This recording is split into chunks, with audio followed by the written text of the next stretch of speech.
The large room on Nexus Prime was completely quiet.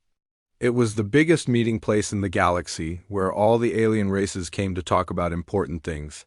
Today was different, though. Today, something was going to happen that would change everything. Ambassador Zekthara stood up slowly. He was very tall, almost 3 meters high, and his body looked like it was made of blue crystal. His kind, the Vorthans, had been the strongest race in the galaxy for thousands of years. When he spoke, everyone listened. Captain Jake Morrison watched everything from his ship, the Defiance. He was the human representative, but he could not go into the meeting room. Humans were not allowed inside. They could only watch from their ships. Like children looking through a window at the adults talking, Jake had short brown hair and tired eyes. He had been doing this job for 5 years now, and he was getting sick of it. The aliens always treated humans like they were stupid or dangerous, sometimes both. The human species has done something very bad, Zekthara said. His voice was deep and scary. 3,000 years ago, we made a deal with your kind. We gave you 12 star systems. We told you to stay there and not come out, you agreed. Jake knew this story well. Every human knew it. 3,000 years ago, when humans first met the aliens, they were much weaker. The aliens had big ships and powerful weapons. Humans had small ships and simple guns. So humans made a deal. They would stay in their corner of the galaxy, and the aliens would leave them alone. But now you have broken that deal, Zekthara continued. You have built colonies in 3-star systems that do not belong to you. You have put your people on worlds that are not yours. Jake smiled a little. Yes, humans had built those colonies. They were beautiful places with good soil and clean water, perfect for human families. The aliens said those systems were neutral. Space, but they had been empty for hundreds of years. No one was using them. We have been patient with your species, Zekthara said. We have watched you grow and spread like a virus. But now you have gone too far. The truce of eternal peace is over. We are breaking the deal. The other aliens in the room nodded. The Kelari looked like giant spiders with metal legs. The Nexari were green and slimy, like huge slugs. All of them agreed with Zekthara. You have 72 hours, Zekthara said. Remove all your people from those 3 systems. Close your colonies. Go back to your assigned space. If you do not do this, we will make you do it. Jake turned off the communication link. He had heard enough. He pressed a button on his chair and spoke to his crew. Get me a line to Earth, emergency priority. Back on Earth, President Lisa Carter was having a normal Tuesday morning. She was reading reports in the Oval Office when her assistant rushed in. Madam President, we have an urgent message from Captain Morrison. Lisa was 45 years old with gray hair and sharp eyes. She had been president for 2 years, but she had been preparing for this moment her whole life. Every human leader had been preparing for this moment. The message played on the big screen. Jake's face appeared, looking worried. Madam President, the aliens have broken the truce. They want us to abandon the 3 new colonies. They are giving us 72 hours. Lisa listened to the whole message. When it finished, she was quiet for a few seconds. Then she started to laugh. It was a small laugh at first, but it grew bigger. Soon she was laughing so hard that tears came to her eyes. Her assistant looked confused. Madam President, are you okay? Lisa wiped her eyes and pressed the button to call her war council. Within minutes, 4 people entered the room. Secretary of Defense Ryan Phillips was a big man with a bald head and serious face. Admiral Susan Wright was small but tough, with short blonde hair and cold blue eyes. Dr. Kevin Brooks was thin and smart, with thick glasses and messy hair. General Pete Jackson was old and experienced, with scars on his hands from his younger days as a soldier. They broke the truce, Lisa said, still smiling. After 3,000 years, they finally did it, Ryan frowned. Madam President, this is serious. The alien fleets are much bigger than ours. Their weapons are more advanced. If they attack us... Ryan, Lisa interrupted, you are thinking like they want you to think. They want us to be scared. They want us to think we are still the same weak humans who made that deal 3,000 years ago. She stood up and walked to the window. Outside, she could see the Washington Monument and the busy streets of the capital. Millions of humans going about their daily lives, not knowing that everything was about to change. "Do you know what we have been doing for 3,000 years?" she asked. "We have been waiting. We have been preparing. We have been learning everything about them while they learn nothing about us." Admiral Wright nodded slowly. "The hidden fleets are ready. The new weapons are online," added Ryan. "Our intelligence networks have been watching them for centuries," said Dr. Brooks. General Jackson smiled for the first time in years. "The boys and girls have been training for this their whole lives." Lisa turned back to face them. "Gentlemen, lady, the aliens think they are dealing with the same humans who begged for 12-star systems 3,000 years ago. They think we are still weak and scared. They think we will run away like frightened children." She pressed another button, and a secure communication link opened to every human military base in the galaxy. "This is President Carter. Authorization. Code Alpha Omega 7. Execute Operation Sleeping Giant. This is not a drill. The truce is broken. We are at war." All across human space, alarms began to sound. But they were not alarms of fear. They were alarms of excitement. For 3,000 years, humans had been getting ready for this day. They had built secret shipyards in empty space. They had trained soldiers in hidden bases. They had developed weapons that the aliens could not imagine. The aliens thought they were waking up a sleeping dog. Instead, they had woken up a sleeping dragon, and the dragon was hungry. The Vorthan fleet was huge. 500 warships floated in space near the edge of human territory. Each ship was over 2 kilometers long, with thick armor and powerful weapons. They had been the strongest military force in the galaxy for thousands of years. Fleet Commander Hector stood on the bridge of his flagship, the VES Dominator. He was proud of his fleet. These ships had conquered dozens of worlds. They had crushed rebellions and ended wars. No enemy had ever stood against them, and "One, Commander," said his second officer, a younger Vorthan named Veltar. "We are ready to begin the attack." Hector looked at the tactical display. It showed the 3 human colonies that needed to be destroyed. The closest one was New Haven, a mining colony in the Kepler system. Intelligence reports said it had 50,000 humans living there. "Begin with New Haven," Hector ordered. "Show these humans what happens when they disobey their betters." The fleet moved forward. Their ships were beautiful in a deadly way. The hulls were made of advanced metals that could stop most weapons. The engines were powered by controlled black holes.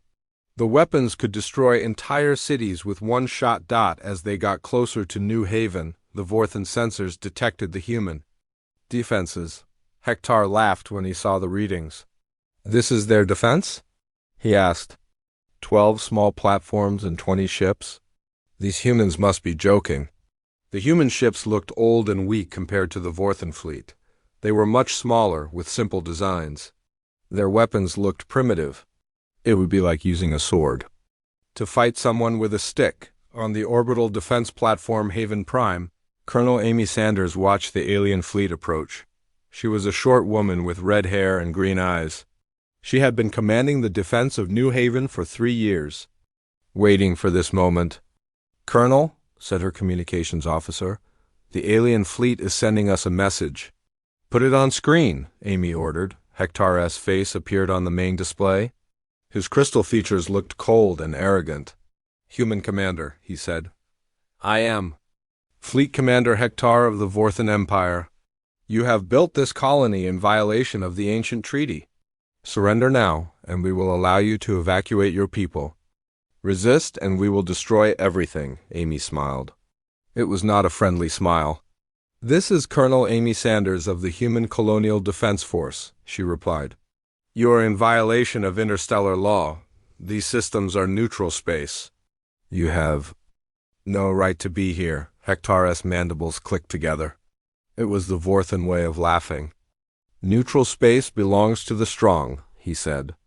Your species had your chance to be strong 3,000 years ago. You chose to be weak instead. Now you will face the consequences. Amy's smile got bigger. You know what your problem is, Commander? You think we are the same humans who made that treaty 3,000 years ago. You think we have been sitting quietly in our little corner, doing nothing. What are you saying? Hector asked. I'm saying you made a big mistake, Amy replied. You should have stayed away. Hector had heard enough. He turned to his weapons officer. Open fire, he commanded. Destroy their platforms first, then their ships. The Vorthan fleet opened fire. Hundreds of energy beams shot through space toward the human positions. The beams were bright blue and incredibly hot. They could melt through the strongest armor in seconds, but something impossible happened. The energy beams curved away from the human platforms. They bent in mid-flight like they were being pushed by invisible hands. Most of them missed completely. The few that hit did no damage at all. What is happening? Hector demanded. Why are our weapons not working? His science officer, a nervous Vorthan named Kilrex, checked his instruments. Commander, the humans appear to be using some kind of gravitational field manipulation, he reported. They are bending space around their platforms. Our energy weapons cannot reach them. Hector stared at the display. This was impossible. Gravitational manipulation was theoretical science. No one had ever built a working gravity field generator. That technology does not exist, he said. Amy's voice came through the communication system again. It exists now, she said. You have been fighting the same wars with the same weapons for thousands of years. We have been learning, we have been growing. We have been preparing for this day. The human ships began to move. They were small, but they moved in ways that defied physics. They seemed to slide through space without using normal engines. Some of them seemed to phase in and out of existence. How are they doing that? Veltar asked. I do not know, Hector admitted. This is not possible with their technology level. Amy's voice came again, sounding amused. Commander, you made one big mistake. You thought you knew us. You thought we were still the primitive species that begged for 12-star systems. But you never bothered to check what we were doing in those systems. The human ships opened fire. But these were not the simple projectile weapons the Vorthans expected. Beams of strange energy shot from the human ships. When they hit the Vorthan vessels, something terrible happened. The alien ships began to fall apart. Not exploding, not burning, but actually coming apart at the molecular level. Pieces of hull plating drifted away like dust. Entire sections of the ships just disappeared. Our hulls are disintegrating, reported the damage control officer. The humans are using some kind of molecular disruptor. It is breaking down the atomic bonds in our armor. Hector watched in horror as 3 of his ships simply crumbled into space dust. The crews had to evacuate in escape pods. All ships, retreat to safe distance, he ordered. We need to regroup and figure out what we are dealing with. But the human ships followed them. They moved faster than anything Hector had ever seen. They seemed to appear and disappear at will. One moment they were kilometers away. The next they were right next to his ships. Commander, Kilrex said, his voice shaking, I am detecting massive gravitational anomalies around the human ships. They are manipulating space-time itself. This technology is centuries ahead of anything we have. Amy's voice came through the communication system one more time. Commander Hector, you came here to remind us of our place in the galaxy. Instead, you have reminded us why we spent 3,000 years preparing for this moment. You want to see what humans can do when someone threatens our families? You are about to find out? More human ships appeared out of nowhere. They surrounded the Vorthan fleet like wolves surrounding sheep. Their weapons charged with energy that made space itself ripple. Hector realized he had made a terrible mistake. The humans were not the weak species he remembered. They were something else entirely. Something that had been hiding in the shadows, waiting for this moment. Send a message to the Empire, he ordered. Tell them we need reinforcements. Tell them the humans are not what we thought they were, but it was too late. The human ships opened fire again, and more Vorthan vessels began to crumble into nothing. The age of alien dominance was ending, and the age of humanity was about to begin. The news spread across human space like wildfire. Within hours, every human colony, every space station, and every military base knew the same thing. The aliens had attacked first. The 3,000-year treaty was broken. The war had begun, but the reaction was not what anyone expected. Instead of fear or panic, humans everywhere felt something else entirely. They felt excited. In the deep underground military command center beneath the Rocky Mountains, General Pete Jackson stood before a room full of officers. The room was huge, with dozens of screens showing star maps and fleet positions. Every human military leader in the galaxy was connected to this meeting. "Ladies and gentlemen," General Jackson said, his voice calm but excited, "this is the moment we have all been waiting for. For 3,000 years, we have been preparing for this day. Every training exercise, every weapons test, every secret mission has been leading to this moment." The officers in the room smiled. They had been born for this. Their parents had been born for this. Their grandparents had been born for this. Every generation of humans for 3,000 years had been preparing for the day when the aliens would finally make their move. Colonel Don Murphy, head of the Pacific Fleet, raised his hand. "General, what are our orders?" "Execute operation." "Sleeping giant," Jackson replied. "All hidden fleets are to reveal themselves. All secret weapons are to be deployed. All sleeping assets are to be awakened." Across human space, things began to happen that the aliens had never imagined. In empty regions of space where sensors showed nothing, massive shipyards suddenly appeared. They had been there all along, hidden by technology that bent light around them. Dr. Rachel Kim stood in the main laboratory of the Human Defense Research Institute. She was a small woman with black hair and thick glasses, but she was one of the smartest people in the galaxy. Around her, hundreds of scientists worked at computers and control panels. "Begin Phase 1 deployment," she announced. "Activate all quantum entanglement networks. Bring the new fleet online." The new human ships were not like anything that had ever been built before. They were sleek and beautiful, with hulls that seemed to shift and change color. They could move through space in ways that broke the rules of physics. They could appear and disappear at will. They could phase in and out of normal spacetime. Captain Tony Martinez commanded one of these new ships, the UHS Retribution. He was a tall man with dark hair and calm eyes. He had been training for this moment his entire life. His ship was not just a weapon, it was a work of art. "All stations report ready," his first officer said. "We are prepared for combat." Tony looked at his tactical display. It showed the positions of alien fleets throughout the galaxy. There were thousands of them, but Tony was not worried. The aliens had no idea what they were about to face. "Signal the fleet," he ordered. "Begin the hunt." Back on Earth, President Lisa Carter addressed the nation from the White House.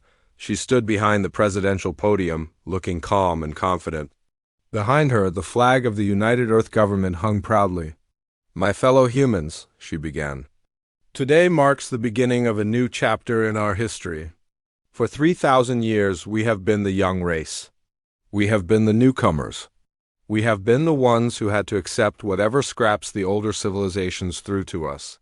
She paused, letting her words sink in. "But we used that time wisely. While the aliens grew comfortable and lazy, we grew strong. While they stopped learning and growing, we never stopped pushing forward. While they thought they knew everything about us, we were learning everything about them." The camera focused on her face, showing her determination. "The aliens who attacked our colonies today expect us to run away. They expect us to beg for mercy. They expect us to surrender and crawl back to our assigned corner of the galaxy. But they are about to learn something about the human spirit that they never understood." She leaned forward, speaking directly to the camera. "We do not run. We do not surrender. And we do not forgive anyone who threatens our families. Across human space, the response was immediate and overwhelming. Reserve fleets that had been hidden for centuries suddenly appeared. Weapons platforms that had been disguised as asteroids came online. Secret bases that had been built inside hollow moons opened their doors. The aliens had thought they were dealing with 12 star systems and a few hundred ships. They were wrong. Humanity controlled thousands of hidden installations throughout the galaxy. They had been watching, waiting, and preparing. Commander Sarah Lopez sat in the command center of Deep Space Station Alpha, one of the hidden bases. It was built inside a large asteroid in neutral space, completely invisible to alien sensors. For 50 years, she had been monitoring alien communications and fleet movements. "Ma'am," her communications officer said, "we are receiving activation." "Codes from Earth Command," Sarah smiled. "It is time to show ourselves. Bring all systems online. Reveal the station." The asteroid began to change. Pieces of rock fell away, revealing a massive military installation underneath. Weapons platforms extended from hidden bays. Shield generators powered up. Communications arrays began broadcasting on all frequencies. Across the galaxy, the same thing was happening. Hundreds of hidden bases revealed themselves. Thousands of ships appeared out of nowhere. The aliens suddenly realized they were not fighting a small, weak civilization. They were fighting an enemy that had been preparing for this war for 3,000 years. Admiral Susan Wright commanded the human response from the new flagship, Earth's Ascendant. It was the most advanced ship ever built, incorporating technology that seemed to come from science fiction. It could exist in multiple dimensions at once. It could manipulate time itself. "All fleets report ready," her tactical officer announced. "We have over 2,000 ships in position." Susan looked at the main display. It showed alien fleets throughout the galaxy, all of them moving to attack human positions. But they had no idea what they were flying into. "Signal all ships," she ordered. "Begin Operation Payback. Show them what happens when someone breaks a promise to humanity." The human fleets moved out. They did not move like normal ships. They flowed through space like water, appearing and disappearing at will. They surrounded alien fleets before the aliens even knew they were there. The age of human hiding was over. The age of human dominance was about to begin. 3 days after the first attack, the real war began. The Vorthan fleet had retreated to a safe distance, but they were not alone anymore. Ships from all the major alien races had joined them. The Kalari brought their spider-like vessels with metal legs that could grab and crush enemy ships. The Nexari arrived with their bioships that could heal themselves and grow new weapons. Commander Hector stood on his bridge, looking at the massive alien fleet around him. Over 2,000 ships from 6 different races had come together. It was the largest war fleet ever assembled in galactic history. "Commander," his science officer Kilrex said, "we have been studying the human weapons. We think we understand how they work now." Hector turned to him. "Explain." "The humans are using quantum manipulation technology," Kilrex said. "They can change the basic laws of physics in small areas. That is how they make their weapons work and how they move their ships." "Can we defend against it?" Hector asked. "We have developed some countermeasures," Kilrex replied. "Our shields have been modified. We should be able to resist their attacks better now." Hector nodded. "Good. Signal the fleet. We attack in 1 hour." But the humans were not waiting for the aliens to attack.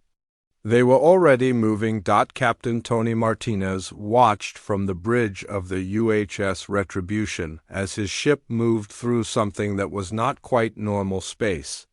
They were traveling through what humans called shadow space, a dimension that existed between the regular dimensions. In shadow space, his ship could move anywhere in the galaxy in minutes. "Captain," his navigator said, "we are approaching the alien fleet.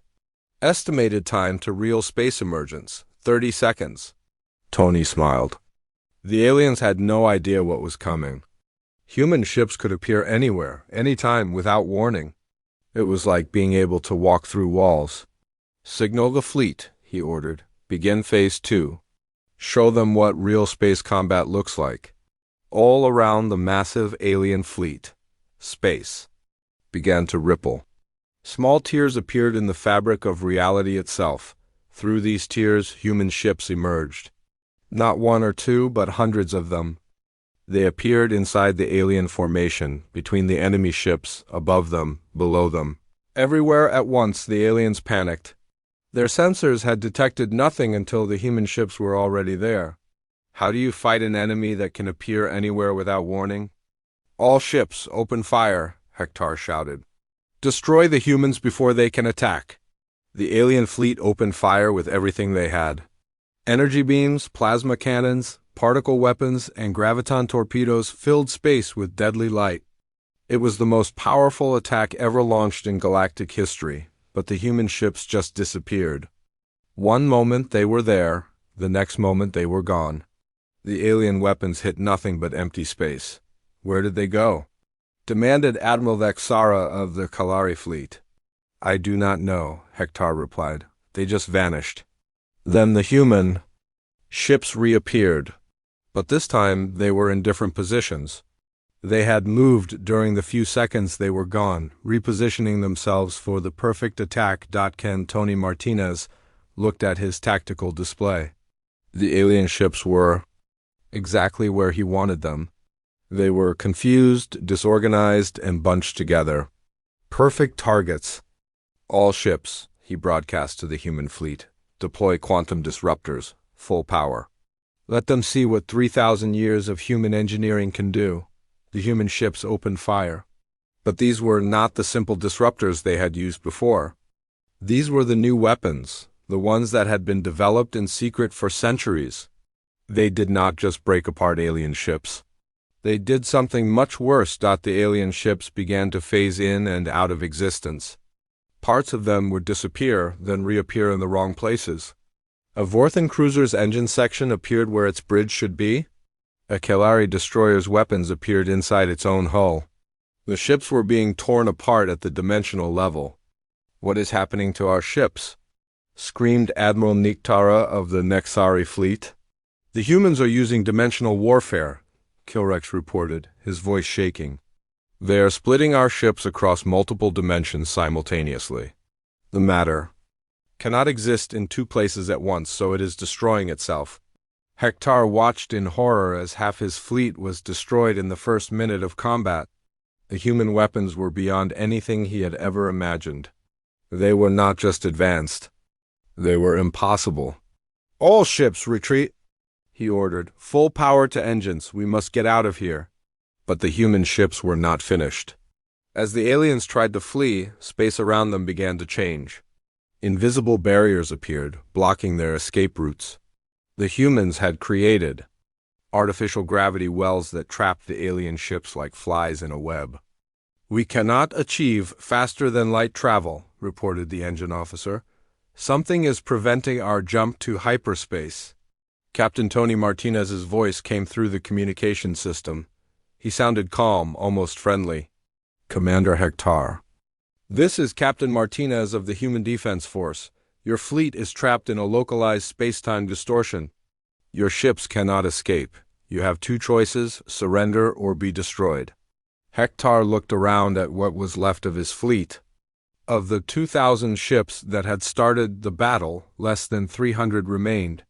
The rest were either destroyed or floating dead in space, their crews evacuated. This is impossible, he said. How can a primitive species possess such technology? Primitive? Tony's voice replied. Commander, we have been studying your technology for 3,000 years. We know every weakness, every flaw, every predictable response. You have been stagnant while we have been evolving. More human ships appeared around the trapped alien fleet. These were different from the combat ships. They were huge, kilometer-long. Vessels that looked like they were built for construction rather than war. What are those ships? Veltar asked. Salvage vessels, Tony replied. We are going to take your ships apart and study them. We want to understand how such an advanced civilization could become so weak and predictable. The human salvage ships extended mechanical arms toward the alien vessels. The arms were equipped with the same dimensional technology that had destroyed the other ships. But this time, instead of tearing the ships apart, they were carefully taking them apart piece by piece. "Stop," Hector demanded. "You cannot do this. We are prisoners of war, we have rights." "You have the right to surrender," Tony replied. "That is all. You started this war when you attacked our colonies. You wanted to show us our place in the galaxy. Now we are showing you yours." One by one, the alien ships were dismantled. Their crews were taken prisoner and put on transport ships. Their weapons were removed and studied. Their technology was analyzed and cataloged. In less than 6 hours, the most powerful alien fleet in history had been completely destroyed. The humans had not lost a single ship. Back at the Galactic Council, the news of the defeat sent shockwaves through the alien leadership. Ambassador Thalaka of the Nexari stood before the emergency session, her green skin pale with fear. "The humans have demonstrated capabilities that we do not understand," she reported. "They can appear anywhere without warning. They can manipulate space and time itself. They can destroy our ships without taking any damage." "How is this possible?" asked Senator Kebihara of the Kalari. 3,000 years ago, they were barely capable of space travel." "I do not know," Thalaka replied, "but I think we may have made the biggest mistake in galactic history. We thought we were dealing with the same weak humans who begged for 12-star systems. Instead, we have awakened something that has been growing in the shadows for 3 millennia. The age of alien dominance was over. The age of human power had begun. 6 months after the breaking of the truce, the galaxy was a completely different place. The war was over, but not because of a peace treaty. It was over because the aliens had no more ships to fight with. President Lisa Carter stood in the rebuilt Galactic Council chambers on Nexus Prime, but this time she was not watching from outside like a child. She was standing at the center of the Great Hall with all the alien representatives sitting around her. The chamber had been redesigned using human technology. The walls showed real-time holographic connections to hundreds of worlds. The gravity system could be adjusted for any species. "The age of human isolation is over," Lisa announced to the assembled aliens. "We are no longer the young race that accepts whatever scraps you throw to us. We are equal partners in this galaxy now." The alien representatives sat quietly. They had no choice. Their fleets were gone. Their weapons were useless. Their technology was centuries behind what humans had developed. Admiral Susan Wright commanded the human fleet from the UHS Ascendant, now orbiting Nexus Prime. The ship was beautiful and terrifying at the same time. It existed partially in normal space and partially in other dimensions. Just looking at it made reality seem to bend and twist. "Admiral," her communications officer said, "we are receiving surrender requests from the remaining alien fleets throughout the galaxy." Susan nodded. "Accept their surrenders. But make sure they understand the terms. No more restrictions on human expansion. No more treating us like children. No more thinking they can push us around." The human victory had been total and complete. Not only had they defended their colonies, but they had pushed deep into alien space. Worlds that had been under alien control for thousands of years were now free. Species that had been enslaved for centuries were now independent. Dr. Kevin Brooks, now serving as the first human ambassador to the Galactic Council, addressed the assembly. He was a thin man with kind eyes, but his words carried the power of the human fleet behind them. "We do not want to dominate anyone," he said.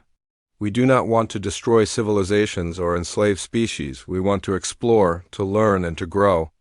But we will never again accept limits on what we can achieve." The Vorthan representative, Ambassador Zekthara, stood up slowly. He was the same alien who had delivered the ultimatum that started the war. But now his crystal form was dim with what looked like shame. "We acknowledge our error," he said, his voice quiet. "We underestimated the human capacity for growth and adaptation. We thought you were still the same species that begged for 12-star systems 3,000 years ago." "We were never that species," Lisa replied. "Even then, we were planning for this moment. Every treaty we signed, every restriction we accepted, every insult we endured, it was all part of the plan. We knew this day would come. The other alien representatives looked at each other nervously. They were beginning to understand just how completely they had been outmaneuvered. "What are your terms for peace?" asked Ambassador Thalaka of the Nexari, Admiral Jake Morrison. The human who had watched the original ultimatum 6 months ago now stood beside President Carter. He had been promoted to head of Human Galactic Relations. "The terms are simple," he said. "Full recognition of human sovereignty over all worlds we currently control. Unrestricted access to any system we choose to explore. Complete equality in all galactic affairs. And most importantly, no more artificial boundaries." "And if we refuse?" asked Senator Kevihara of the Kaleri. Lisa smiled, but it was not a cruel smile. It was the smile of someone who held all the cards and knew it. "You will not refuse," she said. "Because you have seen what happens when someone tries to limit human potential. You have seen what 3,000 years of preparation can accomplish. You know that we could destroy every alien fleet in the galaxy if we wanted to." "But we do not want to," Dr. Brooks added. "We want to work together. We want to share knowledge and explore the universe as partners, but only as equals." A new treaty was signed within a week. It was called the Covenant of Galactic Cooperation, and it established humans as full partners in galactic civilization. The Truce of Eternal Peace, which had kept humans locked in 12 star systems for 3,000 years, was replaced by an agreement that gave humans the right to go anywhere and do anything any other species could do. Captain Tony Martinez stood on the bridge of the UHS Retribution, now patrolling the outer edge of human space, but human space was much bigger now. It included hundreds of star systems and billions of people. The small corner of the galaxy that had been humanity's prison was now just the center of humanity's empire. "Captain," his navigation officer said, "we are receiving reports from the exploration fleets. They have found 7 new worlds suitable for human colonization." Tony nodded. "Send the reports to Colonial Command. It is time to keep expanding." The human expansion that had started the war was now happening on a scale that the aliens had never imagined. Every day, human ships discovered new worlds. Every week, new colonies were established. Every month, the boundaries of human space grew larger, but the humans kept their promise. They did not conquer other species or destroy alien civilizations. They simply refused to be limited by anyone else's idea of what humans could or should do. Colonel Amy Sanders, the woman who had defended New Haven during the first attack, now commanded the new Human Defense Academy. It was built on a beautiful world in the heart of human space, where the best and brightest humans came to learn the art of war. "Remember," she told her students, "we did not win this war because we were stronger or more violent than the aliens. We won because we never stopped learning, never stopped growing, and never stopped preparing for the future." The students nodded. They were the next generation of human defenders, ready to face whatever challenges the galaxy might bring. As the months passed, the other species began to understand what they had really done when they broke the truce. They had not awakened a sleeping enemy. They had awakened a sleeping giant that had been dreaming of the stars for 3,000 years. The laughter that had started in President Carter's office had echoed across the galaxy. It was the sound of a species that had been underestimated for the last time. It was the sound of humanity taking its rightful place among the stars. The aliens had wanted to remind humans of their place in the galaxy. Instead, they had reminded humans why they belonged everywhere the light of stars could reach. The age of human expansion had truly begun.